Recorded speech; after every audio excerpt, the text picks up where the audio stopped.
परम पूज्य पाद श्री बड़दा परम पूजनीय वर्तमान आचार्य श्री दादा श्री में बड़ी गोली प्रणाम। यहाँ उपस्थित आप सभी गुरु भक्तों माताओं बहनों बच्चों का मेरा हार्दिक जय गुरु। आज का सत्संग उपयोजना केंद्र पिपौली में तुलसी के पूजन के उपलक्ष्य में हो रहा है। हम लोग ठाकुर जी से उसके जीवन की मंगल की कामना करते हैं और जितने लोग भी इस सत्संग में आए हैं ठाकुर जी सबका मंगल करें। देखिए अभी श्रवण जी ने कहा ठाकुर जी की बात, तीन चीज बताए, सदगुरु शरणापन्न हो, सदनाम मनन करो और सत्संग का आश्रय ग्रहण करो।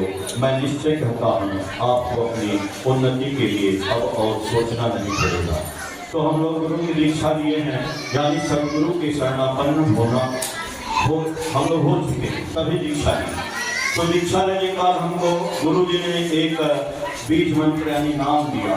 वो सतनाम को हमको बोले हैं कि आपको चलते फिरते उनके करते निरंतर आप जपते रहिए। तो सतनाम मनन हो गया और सत्संग का आश्रय, सत्संग में आप आ रहे हैं, तीनों काम आप कर रहे हैं और आप सोचिए बोले तो आपको अपनी उन्नति के लिए बहुत सोचना नहीं पड़ेगा। तो आपकी उन्नति क्या नहीं हो रही है? जरूर हो रही हुई है। आप देखिए हम लोग पहले क्या थे और आज क्या है। हर आदमी अपना आकलन करे तो उसको समझ में आएगा। और भी उन्नति पाना चाहते हैं तो ठाकुर जी कहते हैं कि जो भी विचार आपके मन में अच्छा आता है तुरंत उसको कार्य में परिणत कर दीजिए, तो आप और आगे चले जाएंगे। यही है कर्मण्येवाधिकारस्ते मा फलेषु कदाचन। विचार आता है कि हम सत्संग में कुछ दान करेंगे, तुरंत दान करिए। विचार आता है कि हम इनके लिए कुछ अच्छा काम करेंगे, तुरंत करिए। जैसे आप छोड़ेंगे वैसे में खत्म हो जाएगा। तो एक ठाकुर जी के, और जब आप दीक्षा का काम कर रहे हैं, गुरु की सेवा कर रहे हैं, सब कुछ कर रहे हैं, तो आपका मृत्यु भी कट जाता है। आप कभी अपना कुंडली बनवा लीजिए ज्योतिषी से और देखिएगा बाद में कभी आपके घर में, कभी आपके जीवन में, कभी कुछ भी आएगा दुख और दुर्घटना घटना, आप देखिएगा फिर उस कुंडली को दिखाइएगा कि कैसे आप बनते हैं। उसी की मैं एक छोटी सी बात बता रहा हूँ। ठाकुर जी का, ठाकुर जी के एक भक्त हुए धीरे का 1949 की बात है और वो ठाकुर जी का याचन करते थे हम लोगों की तरफ से, जैसे हम लोग ठाकुर जी का याचन करते हैं। तो याचन करते समय एक बार ठाकुर जी के पास हो गए, ठाकुर जी उनको देखे। आज आचार्य हैं हमारे देवघर में, आप जाते हैं तो आचार्य देव से भी बात होती है, तो आचार्य देव भी हमको बताते हैं। तो उन्होंने जब ठाकुर जी को प्रणाम किया तो ठाकुर जी बोले कि आप लोग कलकत्ता करते हैं, तो कलकत्ता में एक सुधीर भट्टाचार्य नाम के एक ज्योतिषी हैं, राज ज्योतिषी हैं, उनसे आप अपनी कुंडली बनवा लीजिएगा और कुंडली बनवा के उसको रख लीजिएगा। उन्होंने अपनी कुंडली बनवा के रख ली और कुंडली बनवाने के बाद एक दिन की घटना है कि जा रहे थे कहीं ट्रेजरी में गए और पैसा निकाले, कुछ काम था और पैसा निकाल के कार से जा रहे थे। उनका ड्राइवर जो है कार चला रहा था और बहुत तेज कार चल रही थी। अचानक से रास्ता खाली था और भैंस का झुंड जो है उधर से आ गया और ब्रेक मारते मारते एक भैंस से कार टकरा गई और वो कार जो जाके पेड़ में जाके लड़ गई और वो वहीं पे उनका एक्सीडेंट हो गया। पूरे शरीर में कई जगह उनकी हड्डियां टूट गई। लोग उनको उठाए एक हॉस्पिटल में ले गए, जो पास में था वो बोले भैया ये हॉस्पिटल में ये नहीं ठीक होंगे, इनको तो शहर के हॉस्पिटल में ले जाइए। उनको जो है वर्धमान या दुर्गापुर हॉस्पिटल में ले जाया गया। तो ले जाया गया तो वहां पे पूरे शरीर पे प्लास्टर लगा दिया गया, पूरे शरीर पे, खाली आंख छोड़ सब हड्डी टूट गई।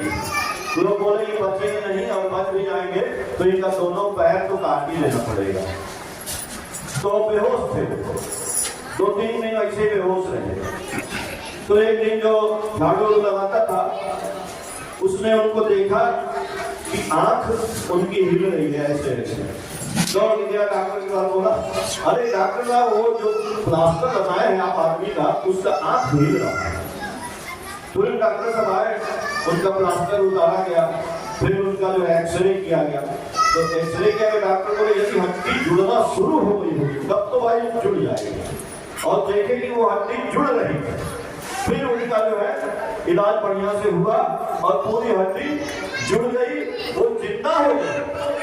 और जिंदा होने के बाद वो गए ठाकुर जी के पास और ठाकुर जी के पास जाके प्रणाम किए और अपनी घटना के बारे में बोले कि ठाकुर जी ऐसे ऐसे हुआ और पूरा हड्डी टूट गया, हॉस्पिटल में भर्ती हो गए, लेकिन आपका नाम चल रहा था, जैसे हमको होश आया लेकिन नाम मैं अंदर अंदर कर रहा था। बोले ना कि सदगुरु शरणापन्न होने के बाद सतनाम मनन करो, हर वक्त आप जो है ठाकुर जी का नाम करते रहिए, याद आए जब आए याद आए करते रहिए। तो वो बेहोशी अवस्था में भी ठाकुर जी का नाम करते रहे और उनकी हड्डी जुड़ गई।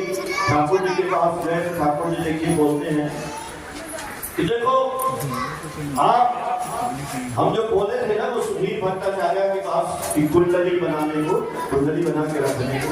अब ठाकुर जी तो जानते हैं हमारे बारे में क्या होगा, भगवान को सब मालूम है, लेकिन वो बताएंगे नहीं आपको कि आपको इसी दिन मरना है। हाँ, वो मृत्यु काल से आपको बाहर करेंगे, इसलिए उन्होंने हमको आपको सबको गुरु मंत्र दिया है, इष्टवृत्ति करने को कहा है, नाम करने को कहा है, नाम नाम गुणगान, ये 3 काम करेंगे। तो वो गए ज्योतिषी के पास और जाकर के वो कुंडली देखे, बोले भैया मेरी कुंडली है भी आपको बनवाने के लिए बोले थे। बोले हाँ देखे, तो बोले आपका तो मृत्यु था, आप कैसे जिंदा हो गए, आप तो मर गए। बोले नहीं देखिए मेरे गुरु जी हमको बचा दिए।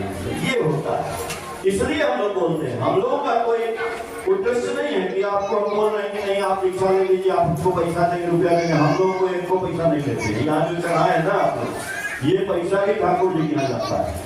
ये नहीं पंडित जी आए हैं लेकिन चले जाएंगे, कुछ नहीं ले जाएंगे, बल्कि हम लोग अपना पैसा लगा के आपके घर आते हैं। क्यों? इसीलिए आते हैं। और जब आप जाएंगे ज्योतिषी जी पंडित जी जो कथा करते हैं आते हैं, फ्री में नहीं आते हैं, लाखों लाखों रुपया लेते हैं, तब भगवान का नाम का कथा करते हैं और कहते हैं कि कथा सुनने से आपका कल्याण हो जाएगा, गीता सुनने से आपका कल्याण हो जाएगा। अब मैं कहता हूँ आप कथा सुनिए, गीता सुनिए, आपका कभी कल्याण नहीं होगा। मैं बनवाऊंगा नहीं, कभी कल्याण नहीं होगा। गीता को करना पड़ेगा। इन्होंने गीता की बात बोली ना, गीता कहीं है नहीं, गीता खत्म नहीं हुआ, महाभारत खत्म नहीं हुआ, दुर्योधन मरा नहीं, दुशासन मरा नहीं, रावण मरा नहीं, कंस मरा नहीं। कहाँ मरा? अगर मर गया होता तो फिर रावण रोज चलाया नहीं जाता, मरा ही नहीं। वो कंस रावण दुर्योधन हमारे आपके अंदर घुस गया, इनके अंदर, इनके अंदर, इनके अंदर, इनके अंदर, इनके अंदर। जब हम किसी औरत की बेइज्जती करते हैं तो हम दुशासन है ना, हम किसी लेडीज का हरण कर लिए, अपहरण कर लिए तो हम रावण, अभी है रावण। दुर्योधन है, हम मार काट के सबका जमीन ले लेंगे, हम अकेले रहेंगे तो हम दुर्योधन। आज नहीं हो रहा है क्या? हो रहा है तो मरा। आप गीता का प्रवचन करते रहिए, आप रामायण की बात बोलते रहिए, सुनते रहिए, कुछ नहीं। क्यों?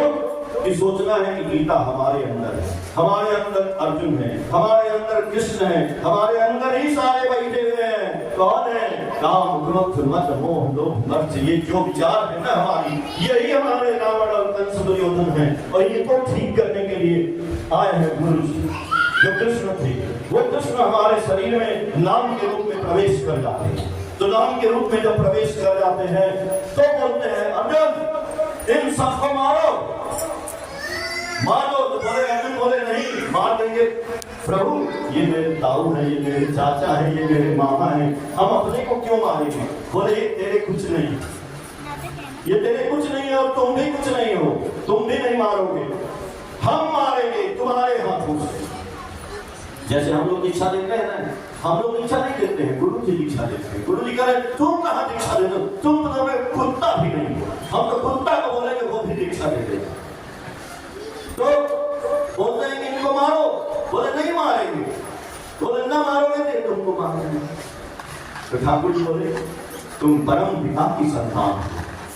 तो हम लोग ठाकुर जी की संतान हैं। तो बोले परम पिता की संतान हो, हमने तुमको 6 नौकर किए थे, उनसे काम कराने को, और तुम 6 उन नौकर के तुम नौकरी करने लगे। कौन नौकर? काम, क्रोध, मद, मोह, लोभ, अहंकार, ये सब 6 नौकर भगवान ने दिए थे कि ये तुम्हारे काम करेंगे, लेकिन हम उन्हीं के काम कर रहे हैं, यानी हम उनके नौकर बन गए। तो इनको मारने के लिए ठाकुर जी बोल रहे हैं, कृष्ण जी बोल रहे हैं, यही दुर्योधन कंस को मारो। कैसे मारोगे? अस्त्र शस्त्र है, अर्जुन का गांडीव चाहिए, भीम का गदा चाहिए, युधिष्ठिर का सत्य चाहिए। वो कहाँ है यजन याजन इष्टवृत्ति करने काटे महावृत्ति। यदि यजन याजन इष्टवृत्ति करते हैं तो ये सारे जो है रावण कंस दुर्योधन जो हमारे अंदर बैठे हैं, ये सारे मर जाएंगे और आप एक सच्चा इंसान बन के पैदा होंगे। ठाकुर जी आप सबका मंगल करें। 7:02 में ठाकुर जी का प्रेयर होगा। तब तक के लिए आप लोग फिर अगली बार हम लोग जिसको सत्संग कराना है, अब सत्संग अभी नहीं होगा, अब हम आपके सम्मेलन होगा 18 तारीख से 1 महीना श्री परमा का पूरा 30 दिन रोज रोज मातृ सम्मेलन होगा। सभी आप लोगों से मां से निवेदन है कि आप लोग मातृ सम्मेलन का आपके ठीक उसमें मोबाइल में आएगा और उसको देखिएगा।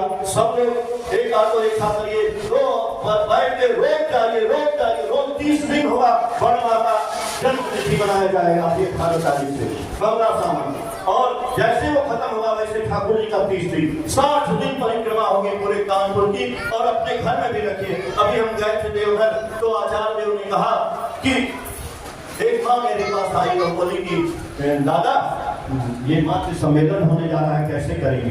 तो आचार्य देव बोले क्या बताएं? तो उन्होंने कहा कि ऐसा करो कि जो माँ अपने घर में सोचती है कि हम ना करें, उसी के घर में करो।